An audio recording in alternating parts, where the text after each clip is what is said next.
నేపాల్లోని దక్షిణ భాగమైనటువంటి ధానుషా జిల్లా కమలానగర్ అదేవిధంగా బీర్గంజ్ ప్రాంతము అట్టుడుకుతోంది. దీనికి కారణం ఏంటంటే ఇద్దరు కుర్రవాళ్ళు హిందూ ధర్మాన్ని అవమానించే రీతిలో సోషల్ మీడియా పోస్టులు పెట్టారు.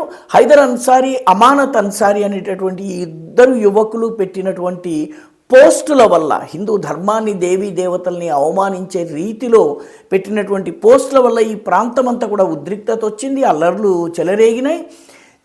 అక్కడ ఉన్నటువంటి స్థానిక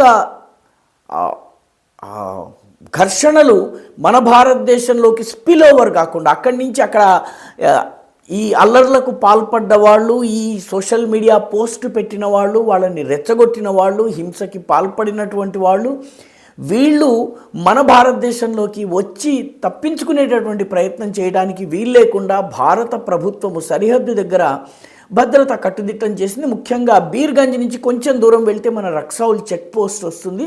రక్సౌల్ చెక్ పోస్ట్ దగ్గర అత్యవసర కేసులు తప్ప మరొకరిని ఎవరిని కూడాను మన దేశంలోకి అనుమతించలేదు. తద్వారా నేరస్తులు ఎవరైతే మత ఉద్రిక్తతల్ని రెచ్చగొట్టిన వాళ్ళు ఉన్నారో వాళ్ళు నేపాల్లోనే ఉండేలాగా, వాళ్ళ మీద చర్యలు తీసుకోవడానికి నేపాల్ ప్రభుత్వానికి వీలు కలిగేలాగా మన బార్డర్ని మూసేయటం జరిగింది.